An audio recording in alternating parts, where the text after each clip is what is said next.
Okay, Alice, can you give me your name, your full name, your birth date, and where you were born? Alice Denny, Torres, and I was born February 13, 27, in Seymour. Whereabouts in Seymour?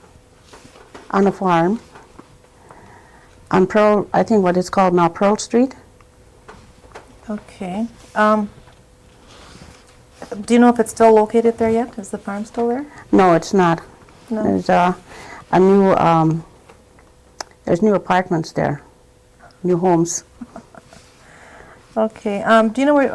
Tell me your mother's name first, her maiden name. Ida John. Okay. Do you know where she was born?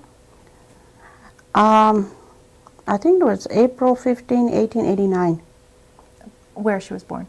Where she was born, I don't know. Okay. Do you know who your mother's mother was? What her name was? Christine Silas. Okay. What about her father? Cornelius John. Okay. How far can you go back with your? That's how far. That's a far. Okay. Where was your father born? I don't know that either. Okay. You talked about your family living on a farm. Can you just describe the farm to me and just some of the neighborhood people that lived there? Well, the whole family lived there. There was 7 of us. 2 had passed away, Elias and Lucy had Any passed other away. ones? And then, well, there were 7 of us in the family. Okay. And I don't know, I was too young to remember too much about the farm, you know. My dad died when I was about 5 or 6. I don't remember him too well either. But I know the boys had a lot of work to do. They were always complaining. What kind of work? Farm work, Okay. plowing and, you know, what fell off. That's okay. Planting and harvesting. How big was the farm? About 150 acres. A big farm. It wasn't all in a clear though, you know. There was a little stream running through it and a lot of wooded area. Can you tell me something about the neighborhood and who lived there? There wasn't too many living on that road at that time. You know, they were far spread apart. Did you stay there after your dad died? No, Where did you go then? we moved to Oneida then. Where? On Highway 54 near Oneida, about a mile west of Oneida. Okay, can you describe that homestead? It was a log house, and we moved into it was a six-room house. And that's when I started school, I guess, at the Oneida Mission.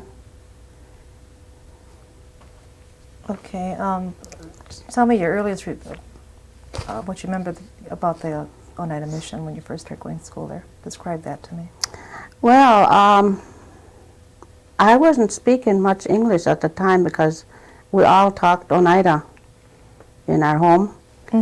And so I had difficulty in learning the first 3 years, I guess it was, before I caught on, you know, what they were talking about. So, but we had a Indian teacher there. Her name was Alice Cornelius, and she spoke the language, so she helped me along, you know, real good and got me started.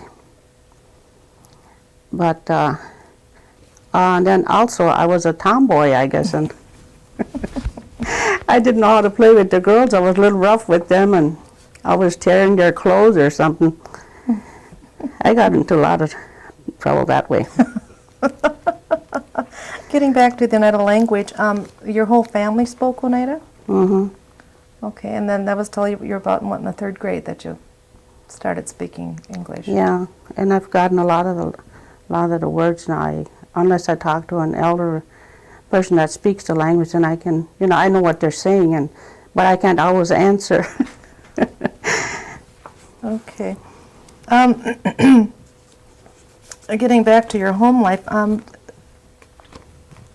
not having like running water or electricity, how did you cope? We had to haul our water Okay, from the farm nearby. all right. What about And like- when my mother had to do the wash, there was a cheese factory in Oneida, and the boys used to take the milk down. They were working on a farm, and they'd bring back hot water in milk cans, and bring it to my mother. So it made it a little easier for her instead of, she, back, I think, somewhere heating up the water to wash clothes, But so that really helped my mother a lot, getting the hot water from the cheese factory. But otherwise, we had to haul our water for drinking and cooking. So it was kind of hard. Okay, did you have any relatives that lived with you? Just my brothers, my own family. Okay. But once in a while, we'd get a visitor from like my uncles. One of my uncles would come and visit for a month or so, and they'd be on their way again. Okay, Alice, can you describe a typical Sunday from the time you got up in the morning till the time you went to bed? Got ready to go to church, which we had to walk to church, and sometimes we took our lunch and other people brought lunch to the church, and we'd sit on the church ground after church, and it's like a picnic type. And then we'd walk home together with my mother. And when we'd get home, and then she used to play the piano, and then I'd sing Indian songs to the piano, which my mother didn't like. You're not supposed to do that. But I like the Indian hymns, and so I used to sing that. But that's about it, I guess. There wasn't too much to do, unless some friends came over. Alice, why did your mother tell you that you weren't supposed to sing the Indian hymns? Why was that? It's not supposed to be sung with a musical background, like an instrument, So that's why I was, But I was just being naughty. Okay. Are there any special stories or recipes, crafts, or heirlooms that were shared with you from your mother or your grandmother? My mother did knitting and crocheting. She had a talent for, making things, and I never learned it, though.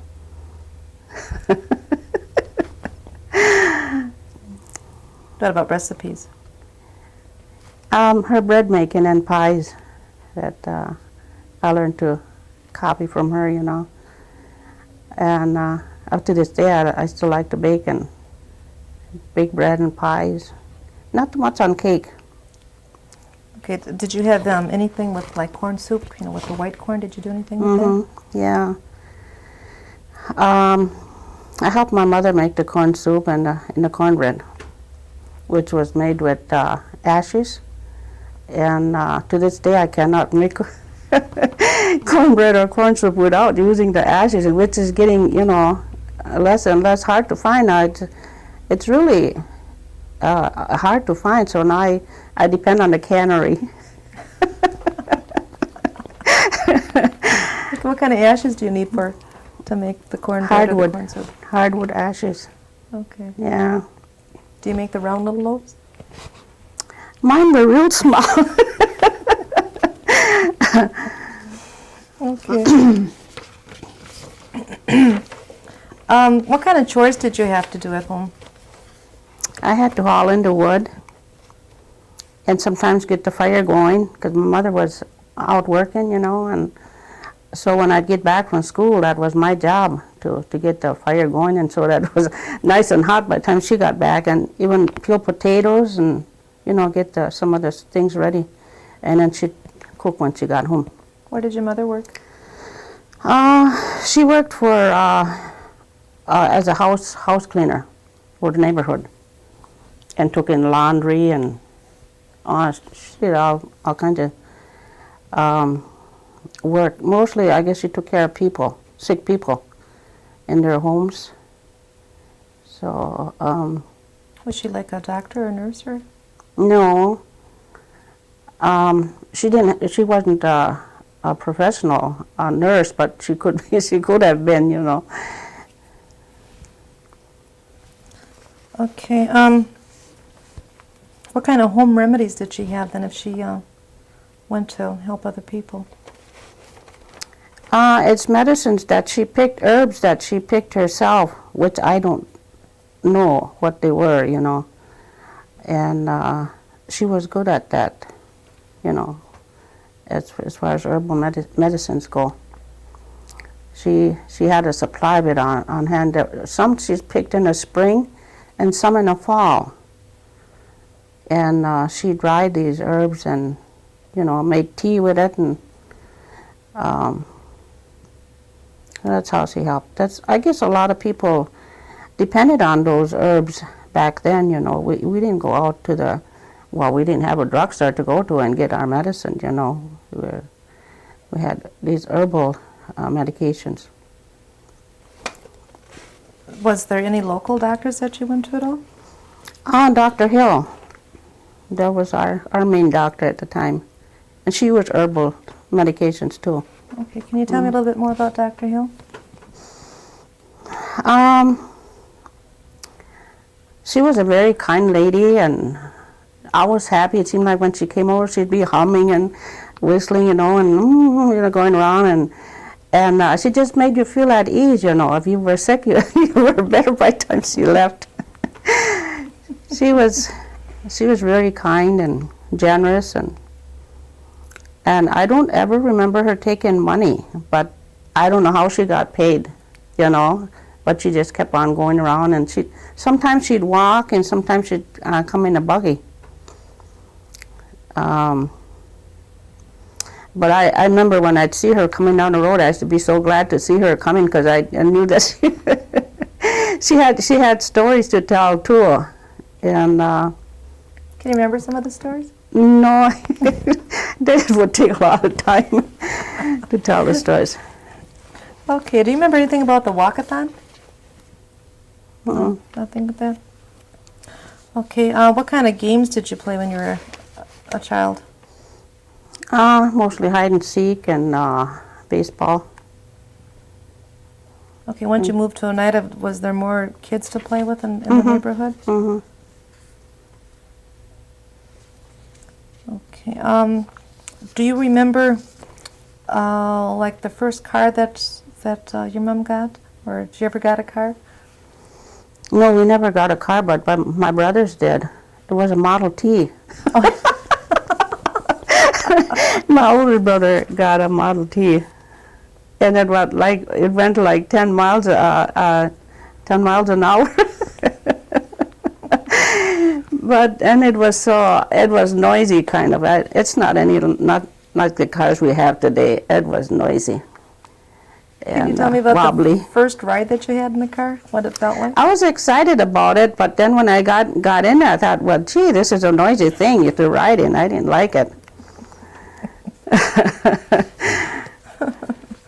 Okay, did you ever take a train ride?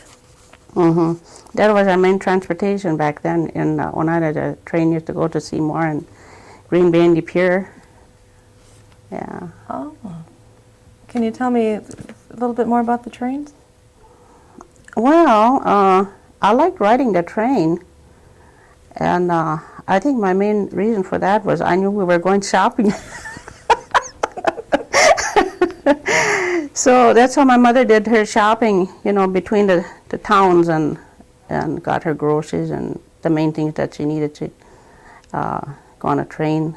Then my brothers would have to come with the horse and wagon and take us home from the Oneida train depot. Do you remember where the train depot was in Oneida? It was by, you know where Appleton's station is now, that gas station, across the road where he had those cars parking. It was right there. Okay.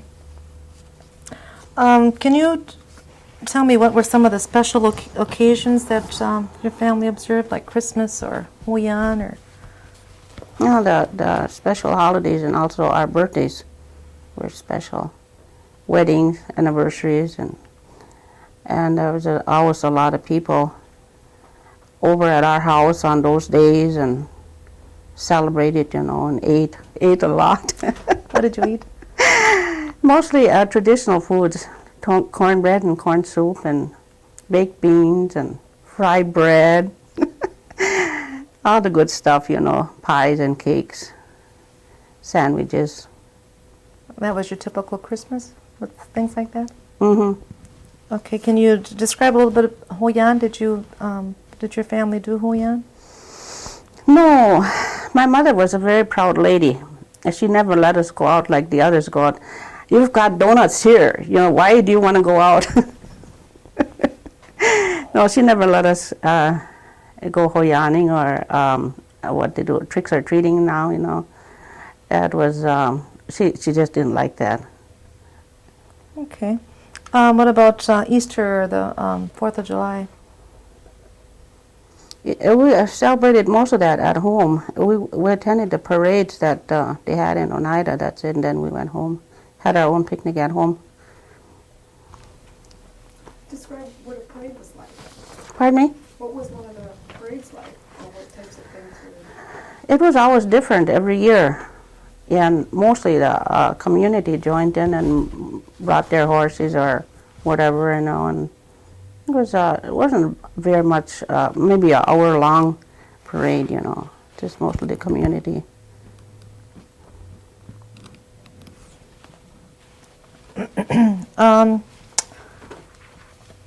Tell me the names and locations of the schools that you attended.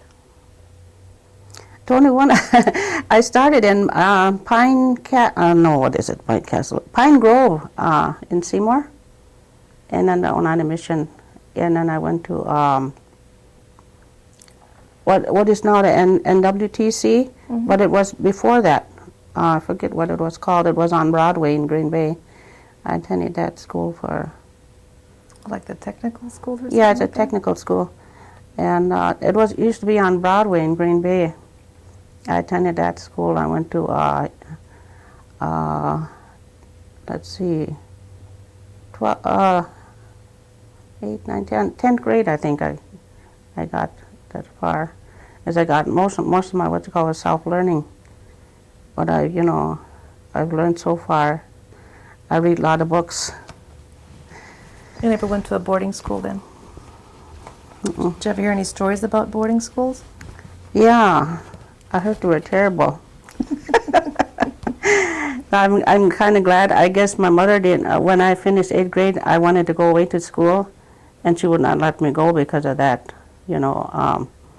What she went through when she went to school, and they were restricted from speaking the language, the Oneida language, and I don't know. She just didn't want me to go away to school because it might not have been like that when I grew up, but I don't know.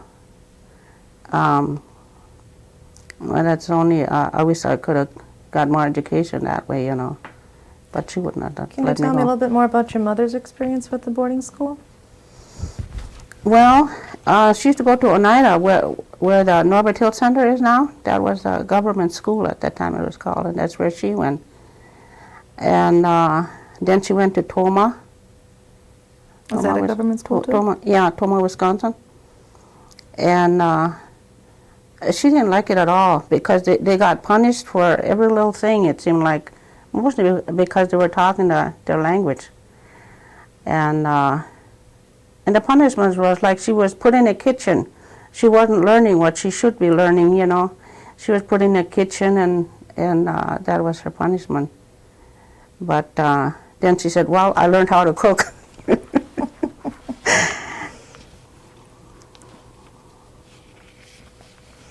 You said your mother worked. Do you know what other kind of jobs were available to women at that time? Not very much for women. And if you're uneducated, you have to take what comes. Okay, did you ever work? Yeah, I worked in Larson's Canning, and then I went to pick cherries in the summertime, Sturgeon Bay. Tell me a little bit about that. Well, as each family had their own dwelling place, like a little cabin. And there was no electricity. We had to haul our water and our wood, and we had to cook outdoors. There were fireplaces right out in front of the cabins, So we had to cook outdoors. And that was a chore because, you're tired. You're working all day picking cherry, and then you come home and you got to make the fire and, cook outdoors. And then what was frustrating was some of the other people didn't start their fire, and they'd see your fire going, and they'd have their pots on there before you got a chance to put your pots on there. Oh, that was frustrating. But but anyway, I went to the boss and I told him, I said, they have their own fireplace, they should use it, I start my fire, and I want to use it, but by the time I get my things prepared, there's other pots on there. So that was taken care of. How did you get to Sturgeon Bay? By car. You took your own car? Or Well, we hired people, and people would take us to Sturgeon Bay and leave us off there and pick us up after chair picking was over. How long was that? Anywhere from 3 to 6 weeks, depending if the crop was good. Yeah. And this was your whole family that went up there? Well, there was about three children and myself at the time, and mother went. But it was. I wouldn't do it again. It was hard work. Okay, did your family ever leave Oneida? No, I did though. Well, my mother, when she remarried, she went to Menasha, and I went down to Dallas and got married down there. So that's about as far as I went. Why'd you come back to Oneida then? Well, I guess they paid better in Wisconsin as far as wages goes, and my husband wanted to come back to Wisconsin. And the wages were very low and down and around in Texas there. Not that much to do around there, I guess. Okay, talk about your religious upbringing. Where was the church that you went to church located, and what's there now? Here, Holy Apostles.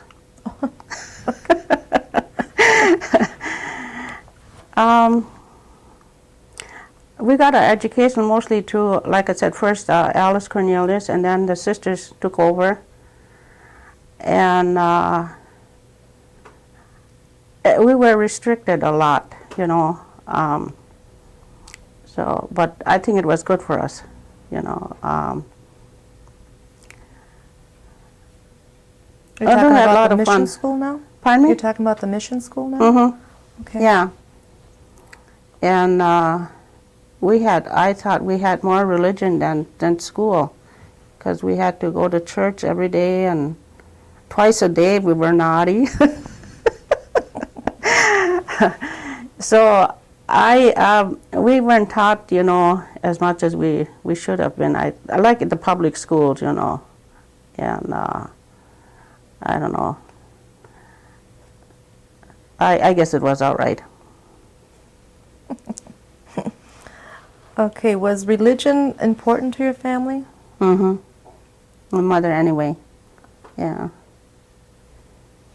Okay, were there any Oneida spiritual rituals passed down to you? Are you involved in anything at the church here with? No. No. Okay. Do you know any stories about the Oneida singers? Any stories? Yeah. No. Was your mother or grandmother, or are you? My dad and my uncle were Oneida singers, and my mother was, and so am I. But I don't know what you mean by stories. Well, why don't you just tell me what the Oneida singers do? Where they go. Oh, well, we sing for churches, different churches, they call us, and maybe there's some kind of a special occasion going on, and we go there and sing. And we've been all over Chicago and Milwaukee, Madison, and Fond du Lac, and Green Bay, and nursing homes, and also we have singing in our homes, practicing, you know. And once in a while we raise money to, you know, if we have to go on a trip or something, and we raise money by having bake sale, and it's a lot of fun. Isn't it somewhat prestigious to be an Oneida singer, though? Pardon me? Isn't it something special to be an Oneida singer? Yes, it is, because you, especially if you know the language. There are singers now that don't even know the language. They don't know what they're saying. And I think that's sad, because they don't know what they're, you know, they're singing, but they don't know what they're saying. But it's really special for the ones that can understand, because it's gospel songs, you know, that was handed down from generation to generation. It's really, really special if you can sing that and understand it. Can you remember when you were smaller, I know the United Singers, when there was funerals, and the funerals were in the homes, about what they did then? Yeah, they sang all night, and they did serve like lunch around 9 o'clock, and small, you know, coffee and cookies or cake or something like that. And then around midnight they'd serve another, you know, another lunch, and then around 5 o'clock in the morning another break. But they sang all night. But there was a larger group. I think back then they took turns while a group rested and the other ones would take over. That's how they could sing all night. But I used to fall asleep. But I learned the songs by heart from listening at that time, you know. It was really, really special to me. Mostly, I think, because I understood what they were saying. It was sad in some ways, and, you know. But when we sing for fun, it's a lot of fun. We're going to change tape as well. Okay. What is the most remarkable event you witnessed or experienced in your lifetime? Becoming a mother at 16.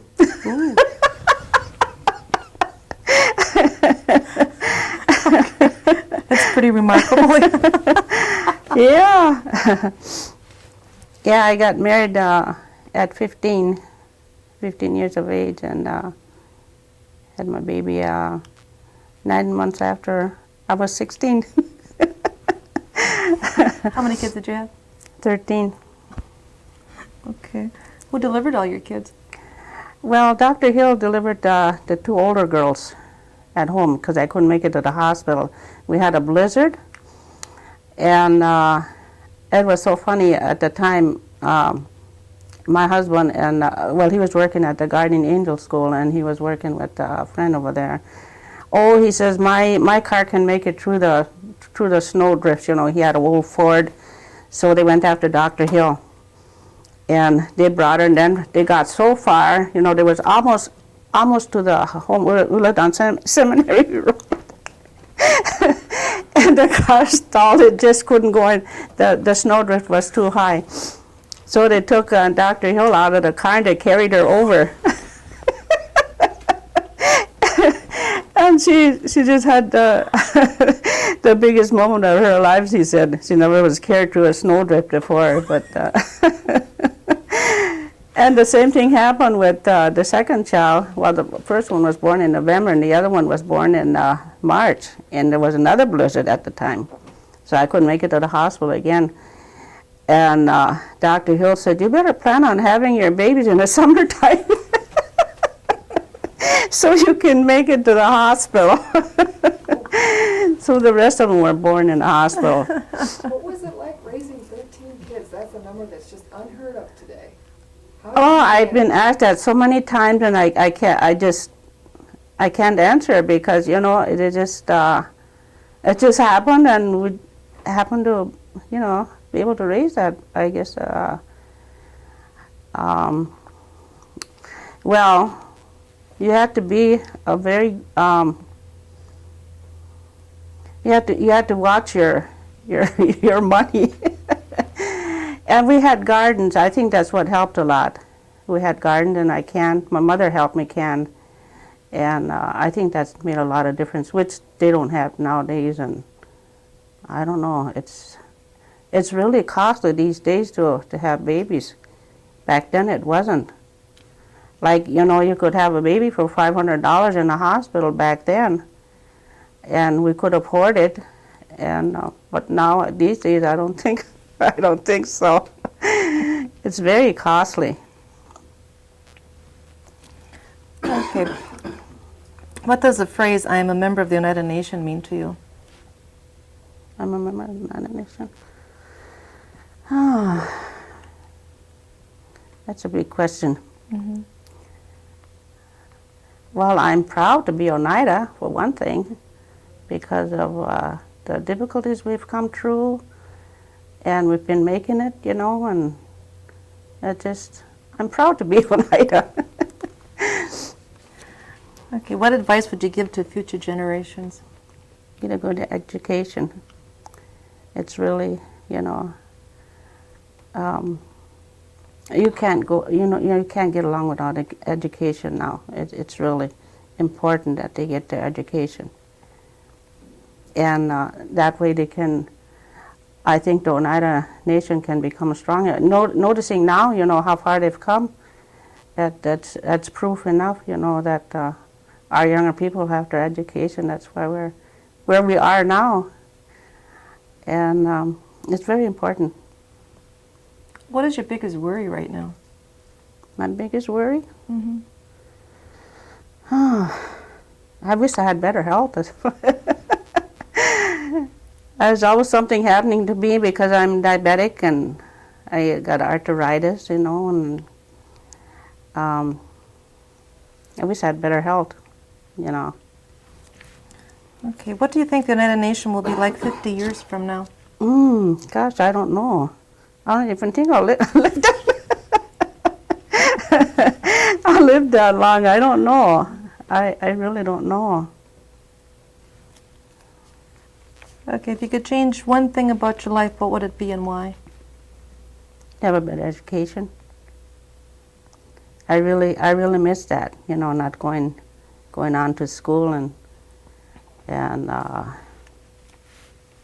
I believe at this time I could be somebody more than just a mother, you know, and grandmother and whatever. I wish I had that education so that I could be working in a better place. Now I'm a senior companion, but that's nothing. What is a senior companion? I visit the elderly people that are,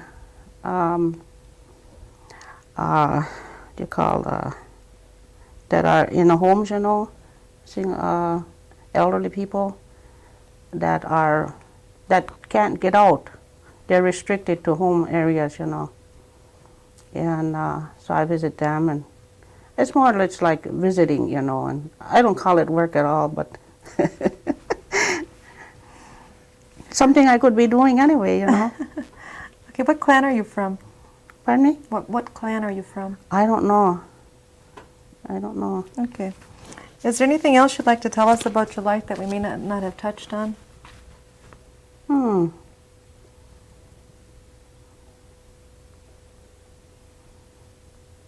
I can't think of anything right now. Okay. Had a good life.